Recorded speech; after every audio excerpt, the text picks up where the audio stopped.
सुमन काकी, क्या मुझे आपके यहाँ काम मिल जाएगा? मेरे पास काम तो है राधा, तुम्हें सबके घर जाकर दूध देकर आना होगा, जिसके मैं तुम्हें हर किलो दूध पर 20 रुपए ही ऊपर दूंगी। बेटी, मैं तुम्हारी इतनी ही मदद कर सकती हूँ। कोई बात नहीं काकी, आपने मेरी इतनी मदद की, मेरे लिए इतना ही काफी है। थोड़ी देर बाद राधा अपने घर वापस आ जाती है। राधा अपनी बीमार माँ से कहती है, माँ आपने दवाई ली? हाँ बेटी, मैंने दवाई ले ली है।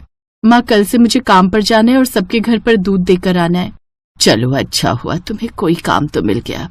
राधा अपनी छोटी बहन और अपनी माँ के साथ रहती थी। वो लोग बहुत गरीब थे। उसके पिता के जाने के बाद माँ अनीता की तबीयत खराब रहने लगती है, जिससे सारी जिम्मेदारी अब राधा के ऊपर आ गई थी, जिस वजह से राधा ने बहुत जगह काम ढूंढने की कोशिश की, लेकिन उसे कहीं काम नहीं मिलता। फिर उसके घर के पास ही सुमन नाम की एक बूढ़ी औरत रहती थी। वो गाय का दूध बेचती थी, जहाँ राधा को काम मिल जाता है और अगले दिन से ही राधा घर का काम खत्म करके दूध बेचने के लिए निकल जाती है और ग्राहकों के घर में जा जाकर दूध देकर आती है। तभी उसे देखकर एक औरत कहती है, अरे राधा तुम? जी भाभी, मैं सुमन काकी के यहाँ काम करने लगी हूँ। ये तो अच्छी बात है, लेकिन तुम्हें कहीं और भी तो काम मिल सकता था। तुम बहुत ही अच्छा खाना बनाती हो, तो तुम खाना बनाकर भी तो अपना काम कर सकती हो। लेकिन भाभी, उसके लिए तो काफी ज्यादा पैसे की जरूरत होगी। नहीं, ज्यादा तो नहीं, पर थोड़े बहुत पैसे की जरूरत तो होती है। ठीक है भाभी, मैं सोचती हूँ इसके बारे में। उसके बाद राधा वहाँ से सबके घर दूध देने के लिए चली तो जाती है, लेकिन उसके दिमाग से पूरे रास्ते उस औरत की बात नहीं निकलती। ऐसे ही कई दिन बीत जाते हैं। फिर एक दिन सुमन कहती है, राधा बेटी, फिर से 3 किलो दूध खराब हो गया। काकी, इस बार इतनी गर्मी है कि जब तक मैं दूसरे के घर दूध देने जाती हूँ तब तक दूसरा दूध खराब हो जाता है। लेकिन कोई बात नहीं काकी, मैं इस खराब दूध को घर ले जाती हूँ और आप इसके पैसे मेरी तनख्वाह में से काट लेना। लेकिन बेटी, ऐसे तो तुम्हारा बहुत नुकसान हो जाएगा। नहीं काकी, मैं इस दूध से घर पर पनीर बनाऊंगी। ठीक है बेटी, लेकिन मैं तुम्हारे पैसे नहीं काटूंगी। शुक्रिया काकी। इसके बाद राधा घर पर आती है और उस फटे हुए दूध का पनीर बनाती है। तभी उसकी छोटी बहन रिया कहती है, अरे वाह दीदी, आपने कितना स्वादिष्ट पनीर बनाया है, मैं तो उंगलियां ही चाटती रह गई। अरे अरे ध्यान से, कहीं पनीर के चक्कर में तुम अपनी उंगलियां ही मत खा जाना। फिर अगले दिन बहुत सारा पनीर बच जाता है और राधा रसोई में बैठी सोचती है, इस पनीर का मैं क्या बनाऊं? तभी राधा के दिमाग में एक आइडिया आता है। हाँ, मैं इसके पनीर सैंडविच बनाऊंगी।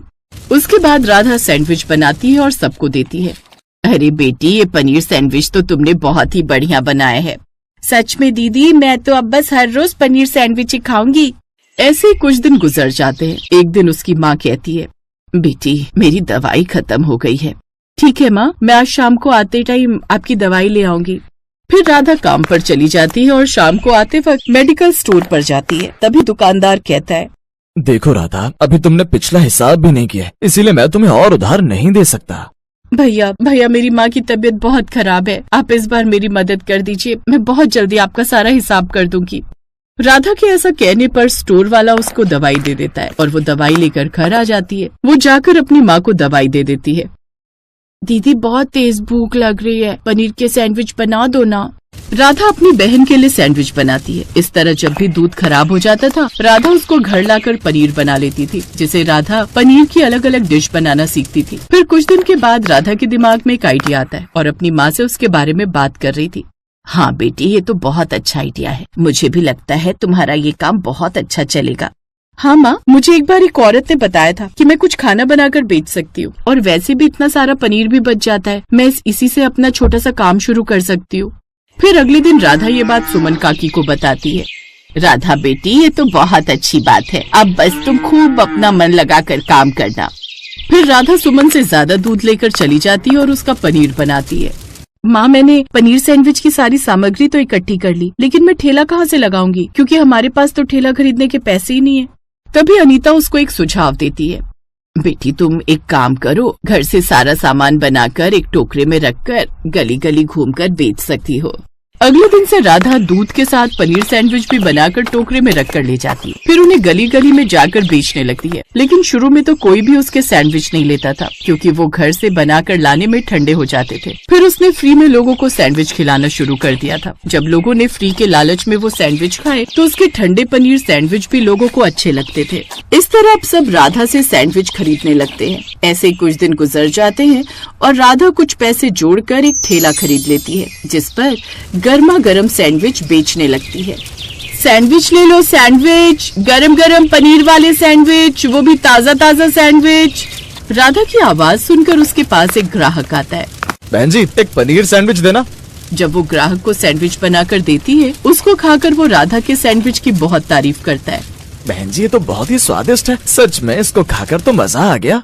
ऐसे धीरे धीरे राधा के पनीर सैंडविच हर जगह मशहूर हो जाते हैं और लोगों को उसके हाथ के बने सैंडविच बहुत पसंद आते हैं, जिस वजह से उसके पास लोगों की भीड़ लग जाती है। इस तरह राधा का काम काफी अच्छा चलने लगा। फिर एक रोज राधा मेडिकल स्टोर वाले के पास जाती है।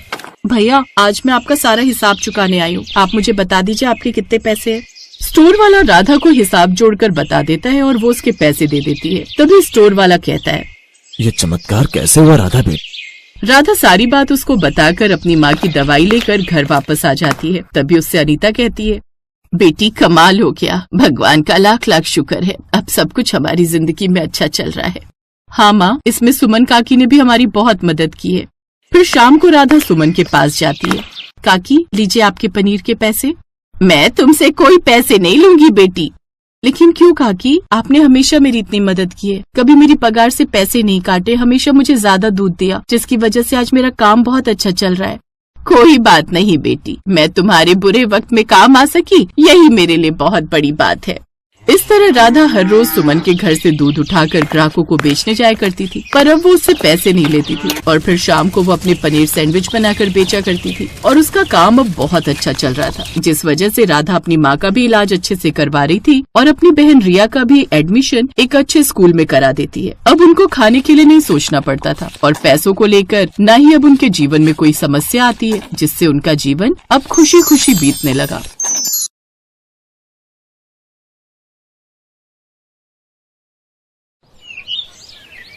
ये कहानी है सरिता की, जो एक छोटे से गांव में अपने पति केशव और 4 साल के बेटे बंटी के साथ रहती थी।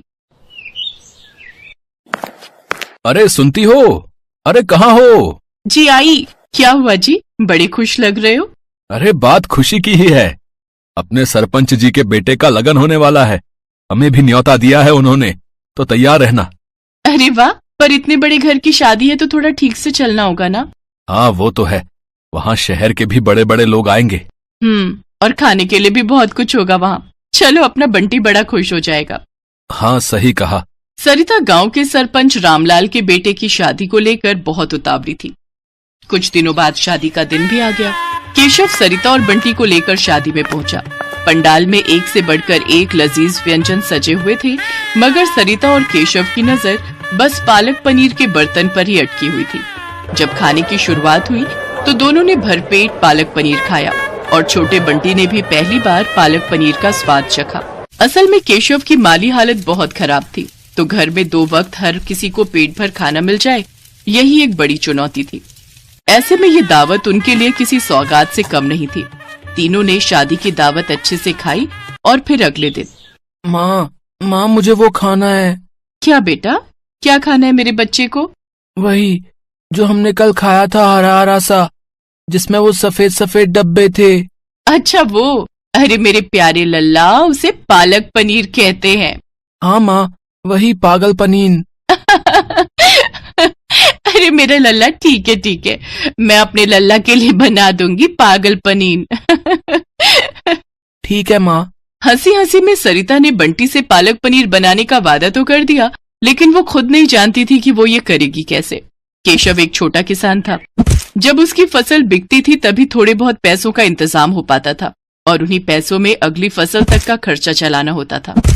और ये बात सरिता भी अच्छे से समझती थी। उफ, बंटी से बोल तो दिया, पर पालक पनीर बनाने में तो बड़ा खर्चा होगा और अभी तो बहुत तंगी है। इनसे बात भी की तो बहुत गुस्सा करेंगे, अब क्या करूं मैं। इसी उधेड़-बुन में सरिता का पूरा दिन निकल गया। फिर अगले दिन सुबह उठते ही सरिता को चिंता होने लगी, क्योंकि उसने केशव से रुपए मांगे नहीं थे और बंटी सुबह से ही पालक पनीर खाने की जिद कर रहा था। सरिता बुझे मन से रसोई में गई और जाकर आटा गूंथने लगी। तभी उसे एक ख्याल आया। वो जल्दी से पड़ोसी के खेत से थोड़े से ताजे पालक के पत्ते मांग कर ले आई। फिर उसने गुथे आटे की लोई के चौकोर टुकड़े करके उन्हें अच्छे से पकाया और उन्हें पालक पकाकर उसमें बिल्कुल पनीर की तरह डाल दिया। और फिर, माँ जल्दी लाओ ना, पागल पनीर बना नहीं क्या अब तक? बन गया लल्ला, लो, ये रहा। अरे वाह, आज तो मजा ही आ जाएगा। हाँ मेरे बच्चे, लो अब जल्दी से खाओ।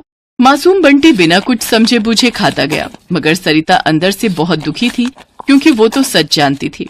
फिर उसी शाम, बाबा आपको पता है माँ ने आज क्या बनाया? अब क्या बनाया बेटा? माँ ने आज वो शादी वाला पागल पनीर बनाया खाने में। क्या? अच्छा उसे पालक पनीर कहते हैं बेटा। केशव बंटी की बात पर हंसा, पर वो हैरान भी था कि आखिर पालक पनीर बनाने के लिए सरिता पैसे कहाँ से लाई। उसने फौरन अंदर जाकर सरिता से पूछा, सरिता, वो बंटी बता रहा था कि तुमने पालक पनीर बनाया है। जी मैं लाओ थोड़ा सा हमें भी चखा दो फिर। सरिता को कुछ समझ नहीं आ रहा था कि वो केशव को क्या कहे, तो फिर उसने बिना कुछ सोचे समझे केशव के सामने भी वही पालक की सब्जी लाकर रख दी, जिसमें पनीर की जगह आटे के चौकोर टुकड़े थे। पहला निवाला खाते ही केशव को सारी बात समझ में आ गई। उसने कुछ नहीं कहा, लेकिन जब उसने सरिता की तरफ देखा तो उसकी आंखों में आंसू थे। केशव ने उसी वक्त खाना छोड़ा और घर से बाहर निकल गया। केशव के इस तरह के बर्ताव से सरिता और ज्यादा डर गई, वो और रोने लगी। फिर कुछ देर बाद केशव घर वापस आया तो उसके हाथों में एक थैला था। बंटी, ओ बंटी, जल्दी से बता, शाम को मेरा बेटा क्या खाएगा? मैं तो वही खाऊंगा, माँ ने बनाया है ना, वो पागल। हाँ समझ गया। चलो अब हम सब मिलकर असली वाला पालक पनीर बनाएंगे। केशव के हाथों में पनीर, क्रीम और बाकी मसाले थे जो उसने मुस्कुराते हुए सरिता को थमा दिए। वो सारा सामान उधार लेकर आया था। उस दिन सरिता ने भी पूरी मेहनत और सावधानी के साथ पालक पनीर बनाया। जब तक पालक पनीर बनकर तैयार हुआ तो केशव और बंटी वहीं रसोई में बैठे सरिता को बड़े ध्यान से देखते रहे, और फिर जैसे ही सरिता ने असली पनीर के साथ पालक पनीर उन दोनों को परोसा तो दोनों के चेहरे खिल गए। पहला निवाला खाते ही बंटी सीधा जाकर अपनी माँ के गले लग गया। ये वाला पागल पनीर तो शादी वाले से भी बहुत अच्छा है माँ। सच में सरिता, बंटी बिल्कुल सही बोल रहा है। तुमने तो कमाल कर दिया। अब मुझे लगता है अब तुम्हारा ये पालक पनीर ही हमारी किस्मत पलटेगा। जी मैं कुछ समझी नहीं, आप कहना क्या चाहते हो? देखो, मैं कई दिनों से खेती छोड़कर एक ढाबा खोलने के बारे में सोच रहा था। खेती की जमीन तो है ही अपने पास, उसी में एक छोटा सा ढाबा चलाने के बारे में सोच रहा था। लेकिन बस ये नहीं समझ पा रहा था कि अच्छा खाना बनेगा कैसे, जो लोगों को पसंद भी आए और खाना बनाने के लिए किसी को मजदूरी भी ना देनी पड़े। लेकिन अब सब समझ में आ गया है। तुम चलाओगी ढाबा और मैं और बंटी करेंगे तुम्हारी मदद। केशव की बात सुनकर सरिता की आंखों में खुशी के आंसू आ गए। उसे खाना बनाने का हमेशा से शौक था, लेकिन पैसों की कमी के चलते वो इस शौक को कभी आगे नहीं बढ़ा पाए।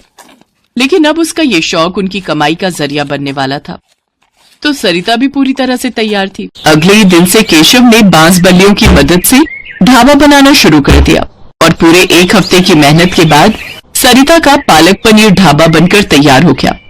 शुरुआत के लिए केशव को थोड़े पैसे कर्ज पर लेने पड़े, लेकिन फिर सरिता की मेहनत और लगन ने वो कर दिखाया जिसकी केशव ने उससे उम्मीद लगाई थी।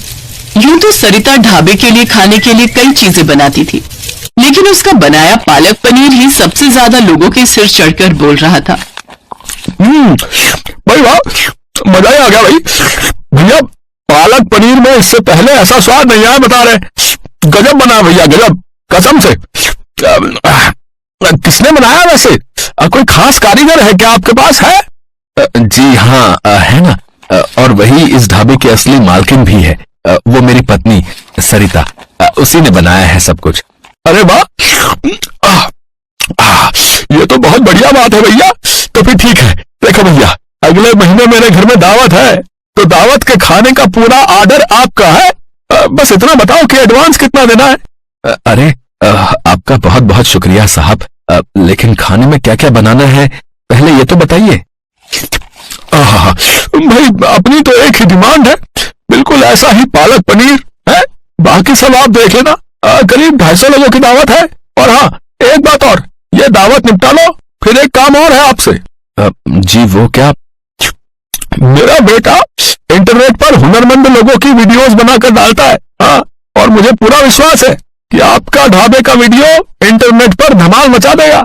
सरिता के बनाए पालक पनीर और उसके ढाबे को अब पहचान मिलने जा रही थी। केशव और सरिता बहुत खुश थे, लेकिन सबसे ज्यादा खुश था बंटी। आखिर हर रोज उसका मनपसंद पागल पनीर जो खाने को मिल रहा था उसे।